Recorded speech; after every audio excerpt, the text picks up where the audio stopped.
Hey guys, what's going on? It's Codiak here, back with Livid, and we are just a couple days post-launch of Arc Raiders. And Liv, guess what? What happened? We got a roadmap. Oh, snap. We know we love a roadmap here. We love a roadmap. This is how we hope and wish that developers will do this. A couple days after a very successful launch, we will talk about it. We have got a roadmap. We have a vision for the future. And Liv, the next couple months, they're going to be busy. I'm kind of happy that's the case. Yeah. So the Arc Raiders team released 3 kind of distinct buckets of things that are going to happen. And I want to start with the ongoing bucket. These are things that the team is going to focus on continuously, as we're not even a week post-launch, right? We are a couple days. We've already seen our first hotfix. Some things have gone right, some things have gone wrong. But I think that ongoing bucket is really important to kind of ground us in everything that's going to happen for the foreseeable future. There's a lot of things that are going to be a consistent factor for this game. And first is new map conditions. Liv, there are a couple different map conditions that we've seen in the game, like rain, we've seen ash, but I think there's more coming. Yeah, I also wonder if that, like, the special electromagnetic storm is considered a map condition or not. I wonder if they're considering everything a map condition, right? Like, you know, all the different modifiers and events and stuff like that. So I wonder if that's what they're talking about. It's very possible, and I think we'll see it kind of in the cold snap column here, that the snowfall map condition is coming. And what I think that really means is that these new map conditions are going to have some sort of impact on our gameplay. I think that's the kind of the linchpin in all of this. Yeah. I mean, if there's like snow that blankets the ground, maybe it slows down everybody's movement speed like significantly, you know, which could be something like that, or reducing stamina or increasing stamina usage. Like, there's going to be something that affects the gameplay, and I think that's how they should do it, right? Because right now the map conditions are random for the most part, outside of that electromagnetic storm. I think things that are going to have a major impact on the player, like potentially snowfall, maybe things that you can see on the map, right? You know it's coming because it has such a detrimental effect on your character in one way, shape, or form. But other things like, you know, it's sunny or it's cloudy or it's raining, like those things don't actually have an impact on the gameplay, but they do to a degree. Yeah, with like sightlines and stuff, because every time we get a map that has like rolling fog on there, like it becomes real pain to see somebody more than, like, you know, 50 meters out. So those kind of things definitely do impact. So if there's like random blizzards that come through on snowfall, that could be something. You know, if it gets too cold and there's too much snow on the ground, it takes you longer to climb mountains on, say, like Blue Gate. You know, it could be cool. Yeah, and I think that kind of feeds into this kind of reoccurring theme of, like, the game is always shifting. The game is always going to be changing. I think Night Raid is another example. I don't know if you consider it a map condition, but that pitch blackness, if you don't like adjust your monitor, you know, kind of in a cheeky way to account for it, like, it is dark and it is hard to see on those maps. Yeah, and as soon as you put a flashlight on, you're a beacon. Yeah, so really looking forward to new map conditions. We're going to see our first one in the Cold Snap update in December. But keep on rolling here with the ongoing updates, new feats and trials. Now, feats, as I think everybody knows at this point, are kind of just like the baseline system for, hey, you kill 10 of this thing, you explore this percentage of the map, you get a couple of the currency that you can use in the Raider deck. But talk about trials for a second. What are trials? Why should we be excited about them? And why should we be excited about new trials? Yeah, I've actually been, like, over the past, like, 24 hours, I've actually been, like, engaging with the trial system. So I do actually kind of know a fair bit about this now. So it seems like, from what we've gathered, because I don't think they've really explicitly stated how this works exactly, but what we figured out, like my buddies and I, is that everybody's kind of grouped into, like, a bucket of players. So there's, like, a bunch of different buckets of, I think it's like 100 or 200 players or something like that. And as you do things in the world, like harvesting plant life or killing elite enemies or dealing damage to raiders, stuff like that, there's like a ranking system that goes on in these trials. And that allows you to, you kind of get like points based on what you do and how much you do. And when you achieve certain levels of points, it gives you initially a reward of items kind of like set up to where you've reached. So there's like a green tier, a blue tier, and a purple tier. And I've already gotten like a Hull Cracker, I've gotten Renegades, I've gotten Ospreys as like just weapon drops that happen for doing these things. But then there's also a larger implication that happens where as you're doing these things, you're on a leaderboard with that group of players that you're nestled into. And if you achieve a certain ranking spot on that leaderboard in the cycle of days that it is, so I think this first one is only like four or 5 days. So I think it's like every 4 or 5 days, it kind of like updates, right? And if you're within a certain bridge of people, you either get a 2x promotion, a 1x promotion, or you stay where you're at. And then these promotions are essentially like these different ranks that you climb. And as you achieve higher in these ranks, there's like cosmetic unlocks, there's a bunch of like cool stuff that you get as like exclusive rewards for your characters for this season, essentially. So it's something that you kind of naturally engage with, but you won't know unless you pay attention to the leaderboards and you look at the trials and see what it's asking of you. You won't be able to outclass some of the other raiders that are like going for that 2x bonus every season. Because I was sitting at like 13,000 points this afternoon, and I was like second in my group.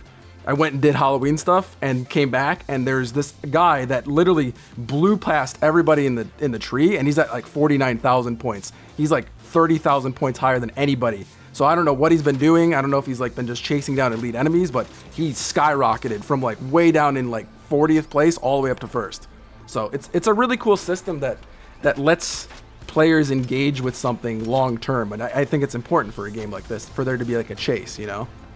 Yeah, for sure. And it's really a PvE chase, right? Like I looked at it, I just hit level 15, which is, I believe, when it unlocks. And I was looking at some of the trials. Like one of my trials is to kill ticks, right? Like super easy. You got to be intentional about it though. And I think what it does is we've seen a lot of discourse already online about, hey, it's too PvP, it's too PvE, right? Like we have seen this argument before. Here we go again.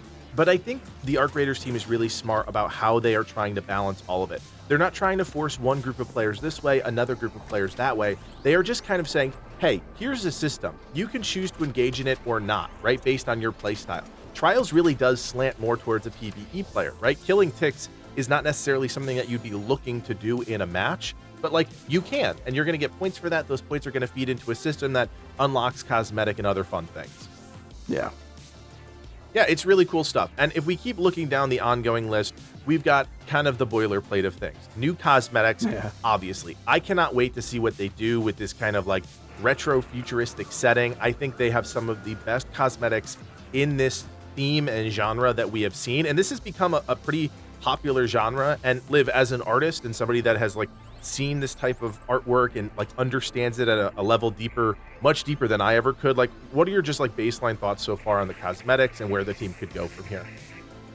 I think, you know, like the art style they have, I don't think it's for everybody. I definitely think there's like there's some cosmetics that lean more towards like the everybody camp, like the Gilded Drift Coat is like that fighter pilot style cosmetic, and I think that resonates with like a lot of like traditional like military realistic kind of people, right? And then there's like these more like what, like 70s 80s like jumpsuit looking things, you know, like analog tech all over them.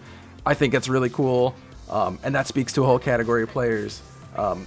I do hope that they consistently kind of work towards both camps, because I know there's a good chunk of people that actually don't like the aesthetics of the characters, you know, and I like the aesthetics personally, just from a design perspective, but you know, a lot of people don't. They want more realism, so I do hope they keep catering to both sides of things. The one thing I do kind of hope they adjust is, I kind of do hope they adjust the pricing of some of these skins, because I do think they're a little too expensive, in my honest opinion. Like, I think $20 for a skin is a bit over the top for a paid game. Yeah, no, it makes sense. And even though the game was $40, like, we still need to make sure these things are reachable for players, right? Yeah. And I definitely, and Liv and I are very independent in our thinking here. I mean, we have some commonalities, but like, if we enjoy a game, especially a game from a development team that we like the game is trending in the right direction, the gameplay is good, we always, and I think this is shared between the two of us, we say support the game, right? But there are limits to that, right? Like $20 for a cosmetic in a game is crazy. It's more crazy when it's a first-person game and you never see your character, but like, okay, we have a little bit more here. The team does a pretty good job adding third-person elements like the backpack and the charms off the back. Is it really noticeable? Not really, no, but like it works, right? It works for now. I think all of this, bottom line, right? Bottom line is this all needs to be kind of a trial and error and an adjustment period, right? Let's see what the community is engaging in. what they're saying about things like cosmetics, and hopefully the team is going to adjust to them. Now, I didn't play the finals. I have no idea what like finals cosmetics are, but I do agree with you to an extent on the actual direction of cosmetics. And I don't want to linger here too long because we have actual things to talk about, but cosmetics, I think Livid summed it up pretty well.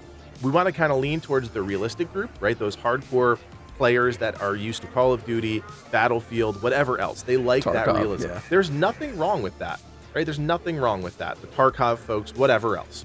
And then there's the players that actually kind of like that we're in this retro futuristic vibe, and we can do things that are, you know, a step towards ridiculous without going full blown ridiculous. Yeah, right. I Like, agree. I don't need to see 80s Hulk Hogan in my game, right? I don't need to see that. But I love kind of like some of the things that they're doing. Like I think of the most over the top one, and I think of like Luna, right? I think of like the true spaceman, astronaut? Yeah. the astronaut, right? There's an astronaut running around these worlds. I like that. Is it I love crazy? it. Is it ridiculous? Yeah, it's Yeah. okay. That's okay for me. All right, Liv, November, 1 month post launch. Not even like who knows when in November this is going to happen, right? Game just came out. November is tomorrow, the day after, whatever. Yeah. We're getting a lot of really big things here. We'll start with the new map, Stella Montes. Neither of us have played it, but obviously you can see it when you go to queue in for a match right now. You can't access it, but you can see that it's there. What are you looking forward to with a new map in this game? It doesn't have to be about Stella Montes because we don't know a ton about it. But like, what do you want to see with the map evolution in this game? I mean, I have some insights what I think Stella Montes is going to be like. I don't know if you want me to talk about Yeah, do it. my Let's take go. there. I think it's going to be in the realm of how Tarkov has a section of things called like labs.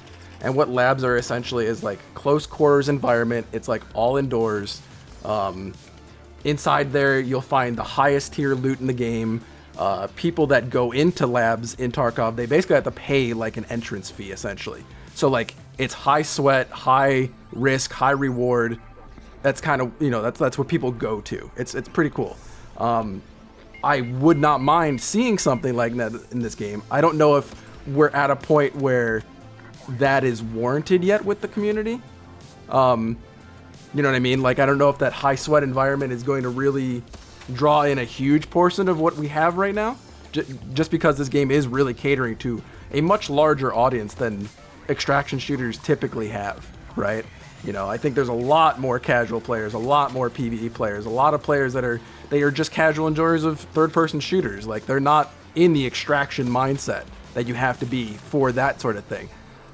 So maybe, you know, this studio seems to have a track record with trying different things. So it could be like labs, but in a different way. And I'm all for that. I think that'll be good. I think having a purely close quarters map would be really cool. And I don't know if you've noticed on other maps so far, like in Blue Gate, we've come across a couple like Arc humanoid robots that are like decrepit, but they'll like turn on and start talking to you and stuff like that. Like maybe we'll see those kind of things, like bots that are more humanoid there. That'd be kind of crazy, you know? Yeah, that's just my kind of take on what I think Stella Montes will be. Yeah, I actually ran across one of those on Spaceport before I was doing some stuff today, and I was actually like, I stopped and I like listened to it because it started talking, and I'm like, oh, this is creepy. Is this part of some sort of secret? Is this, you know, a foreshadowing of something to come? I think it is, right? That is not an unintentional addition to a map. It's something that's very intentional, meant to draw a player's attention, and who knows where that could lead, which I'm excited about. What I would say on top of what you said is just that the game right now already has a fantastic baseline. Just based on the first couple of days post-launch, people are excited about it. General feedback is really good. General reception is really good. With new maps, to your point, they can push the boundaries a little bit. They can try different things because they have a great foundational baseline. And depending on how fast they react, hopefully within reason, right? Not overreacting. We don't just want a developer that's going to overreact to every sort of comment thread that they see on Reddit. Yeah. But we want them to be able to kind of, okay, take this lump of play, let's stretch it out just a little bit differently here. An Arc Raiders map, I can already see it. An Arc Raiders map that's entirely indoors, still massive, still big, but entirely indoors, that's a completely different dynamic, right? Like there's something so unique about that. I don't know if that's what Stella Montes is going to be, but it's really interesting to think about all the ways that the Arc Raiders team could kind of mold this lump of clay that they've got in front of them. Yeah, we've seen a couple pictures of it. It kind of looks like an Arc production facility, you know? So yeah, super cool. All right, we're going to keep moving down North Line. We've got a couple things. Community unlock event. We saw this in a few other games. I think we can just quickly touch on this one. In my opinion, and Liv, you just tell me if I'm wrong, the team is trying to engage with their community. They're going to say, hey, as a community, kill 500 bastions over a weekend. You guys will all unlock some sort of cosmetic. We've seen this trend pop up in other games recently, and it works really well. It engages on social, it engages in Discord, it engages the community to try and do an action together, and we've seen those kind of group efforts work really well. Yeah, I think that could be definitely like the realm of how they do it. I don't know if you've engaged with much of the questing system either, but like past some of the baseline quests, some of these things get a little like really intricate. Like go to X location on map and you have to do this thing, and then you have to travel all the way across the map to do this, and then you have to do this. But some of these you have to do within one raid, you know, so you can get 3 things done, try to get to the 4th and get killed, and you have to redo the whole thing. Like I wonder if they tie the map, you know, like an unlock event into something that happens on a map, like a dynamic sort of event for that map. You know, that could be cool. I think they have a lot of options for that. Yeah, and I think, you know, I'm not saying that this game in any way, shape, or form compares to Fortnite, but I think you look at a game like a Fortnite that has figured out ways to engage their community in new and interesting ways over the course of its extremely long life cycle, and you take notes, right? You pay attention to games that have done it well, and you try and replicate and, in a way, evolve that structure so it works for your game. And I think maybe they could do that here. Yeah, because don't forget, in an interview, they already said that if the game is successful post-launch, which it already seems to be, they said they have a rough 10-year plan for the game, you know, and it's not limited entirely to just the extraction shooter loop of the game. They said there's more that they want to do with this. So, yeah, totally. Can I just go on record and say that saying out loud that you have a 10-year plan for your game is kind of nuts outside of like an MMORPG? Yeah, it's crazy, especially for a game that, like, technically, you know, they don't really have much name ID around the world, you know. It's kind of crazy to already have that in the works. Yeah, there's a secret sauce here, there's a special formula, and it's working. Okay, let's keep going, because there is something really exciting in this third bullet of North Line. Dude, new arcs already? The Matriarch and the Shredder? What? Yeah, they're flying. I can tell by the icon. It's one of them or both of them are going to be flying. That's all I know. Yeah, like Shredder, is it going to use blades, like rip things apart? That's terrifying. Terrifying.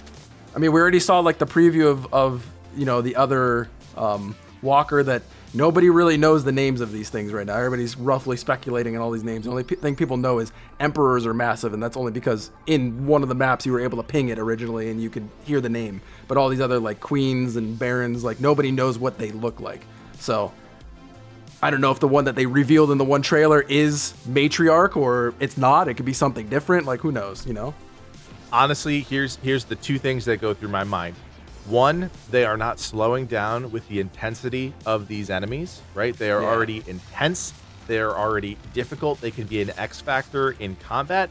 And 2, like, they fully plan to have arcs be something that we never get truly comfortable with.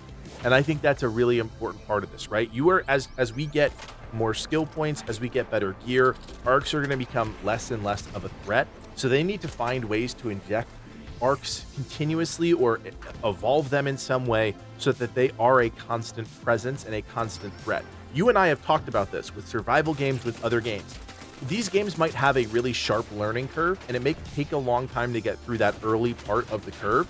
But once you get over that hump, these things that were perceived as threats initially aren't threats anymore. And that's a huge detriment to the game, right? So I think they are, just by the fact that they're telling us there are 2 new arcs coming a month post-launch, means that they are taking that really seriously. I agree. And like you know, I have over 100 hours already between all the tests and everything, and I am very comfortable with every arc. There's like no problem. The only one I'm still not comfortable with, and that's just due to lack of experience of actively trying to kill, is the Queen. You know, that's the only one I'm not like, oh yeah, no problem, we could take it down. That one's like a little shaky, but everything else I've had no problem with now at this point. So other players will get to that point for sure. Totally. All right, last 2 bullets here. We've got new gameplay items. I think this is just part of the natural evolution of this game. We're going to see new weapons. We're going to see new shields. We're going to see new whatever, consumables, throwables, you name it, gadgets. That's just going to happen. Obviously, they have a picture of a gun here. I would expect at least one new gun, as part of this update. If they're putting a gun icon, guys, that is not a coincidence. I can tell you as a very tenured marketer, that's not a coincidence, right? Like, there's a gun there because there's going to be a gun. It's going to be a gun. If not other things as well. It is plural, right? You got to pay attention to those things too. They're going to inject multiple new things into the game. And then, of course, new quests, right? As Livid said, some of those latter quests, they get really challenging and really intricate. The challenge is the complexity itself, right? And so with new quests coming, obviously people will eventually get to the end of their quest log. They never want that to be a factor, so they're going to continue to inject new quests and content into the game. Yeah, and can I just say, I really appreciate that in this game they take the same kind of approach that Tarkov does for quests. Like, it kind of, but I think it's a little more friendly, but it kind of like points you, it's like, go to the map and go to do this thing, right? But when you get to said area, you have no idea where it's at. Like, there's some things that literally we spent like 10, 15 minutes looking around an area just trying to find the interactable that we need to interact with. There's a part of that, like, exploration. There is natural discovery, right? Especially on the cutting edge of things. Like, it's not just, follow a ping, right? Like, to use a Ubisoft term, like, follow the marker, get to your destination, and it's all laid out for you. There is true exploration here, and you need to infer, with your environment, like, what is going on and what you need to engage with. Yeah, it feels good. All right, so moving on to December. That is just 2 months post-launch, month and a half, whatever. We don't know when in December this stuff is happening. We've got a lot of big things happening in December. We talked about the snowfall map condition again. Anything else you're hoping to get from the snowfall map condition? Maybe some enemies do something different during it. Or maybe there's like a special variant of an enemy. That'd be cool. Yeah, and I also think, guys, it's worth pointing out, there are some interesting cosmetic choices you can make right now while things are kind of earth tones, dirt and, rust and all that stuff. In the snow, totally different ball game. So keep that in mind as we get to December. When you start doing snow maps and you're in there with your brown cosmetic or whatever, red cosmetic, you are going to stand out like a sore thumb. But I also think, Liv, if they truly transform these maps, one thing I've already seen a lot of people talk about is the dense foliage and how important that is for this game. What happens during the winter, man? All that stuff goes away. Are we talking about a completely barren map? That's a game changer too.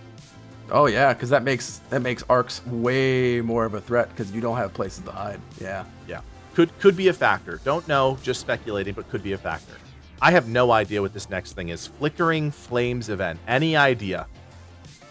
I'm going to assume maybe it piles on to the Cinders map condition that we've seen on Dam.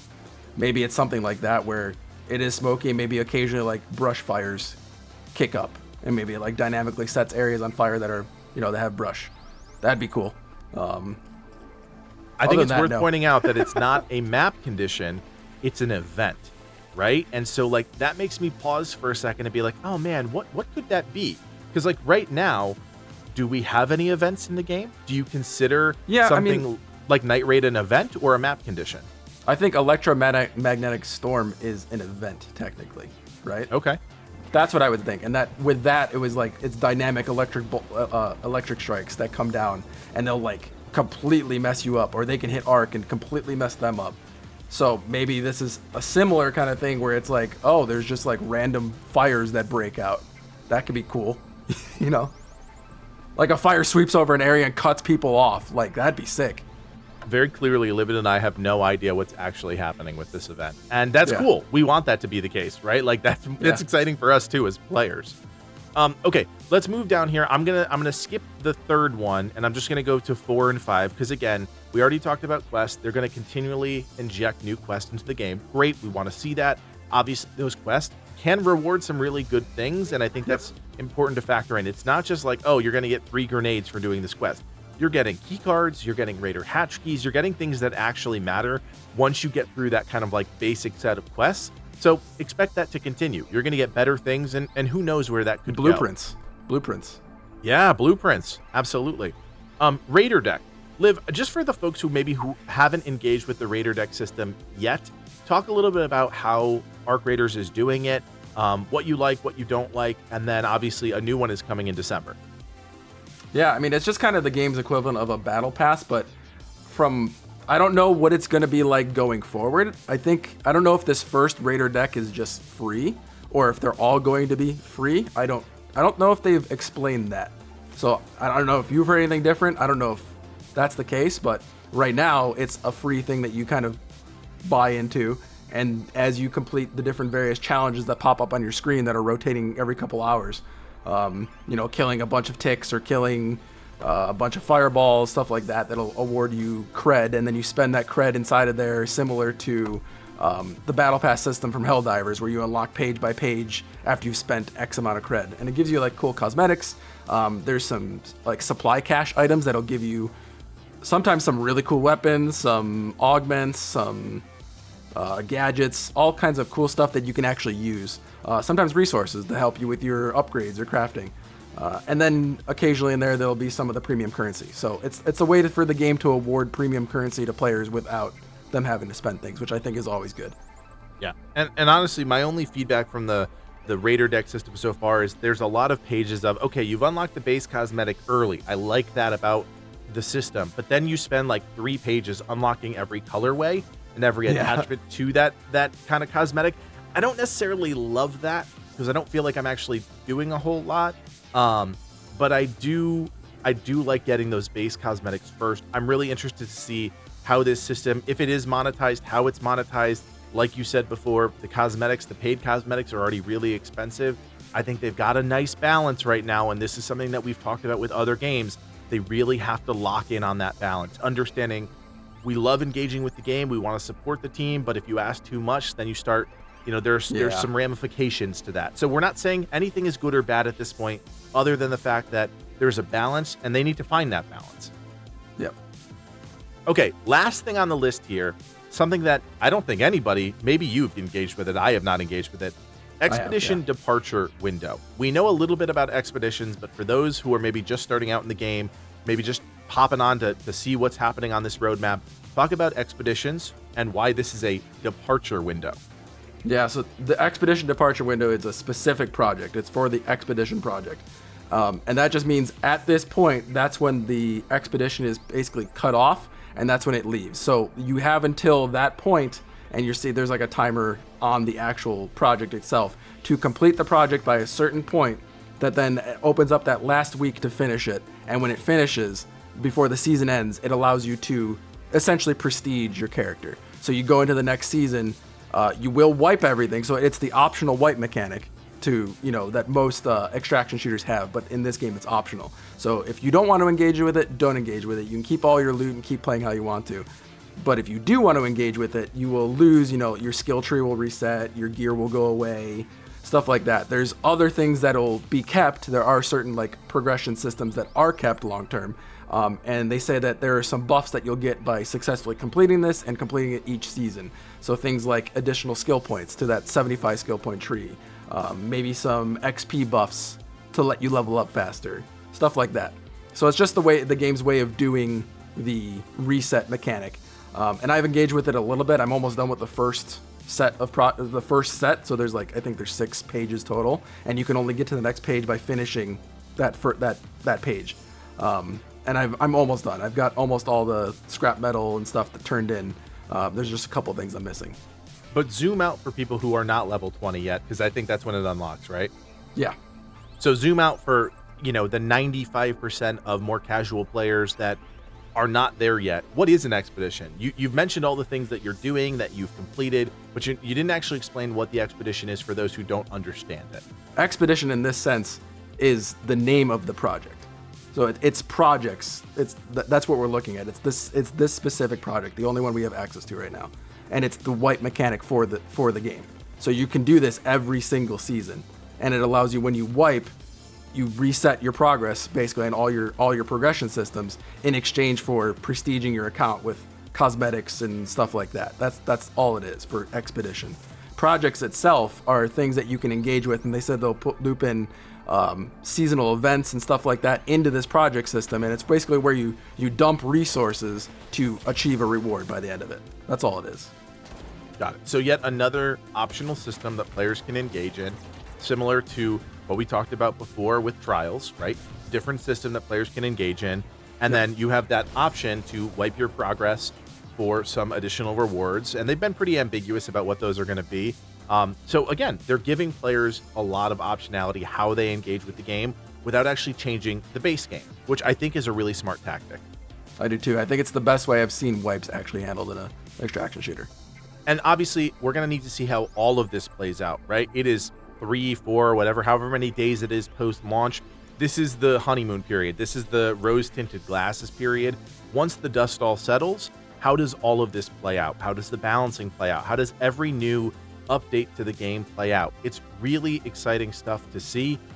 Liv, any final thoughts on the 2025 roadmap? Obviously, we're going to talk about a 2026 roadmap at some point in the future, but over the next 2 months, what do you think? You know, I don't think it's anything that we weren't expecting, but I am surprised that there's already 2 new arcs coming. That's the biggest thing that I was very surprised about. I didn't expect new enemies already, and 2 of them. Like, I could see 1, because I can't imagine it's that easy to, completely design an enemy to go against, let alone 2. Yep, guys, really excited about the roadmap for the rest of 2025. Obviously, we've got a ton of videos already on the channel, so check those out. If you want help with the game, if you're a beginner, if you're looking for more advanced tips and tricks, we've got an enemy guide out there. We've got a lot of stuff cooking, a lot of irons in the fire. But as always, thanks to Liv for joining me for a roadmap video.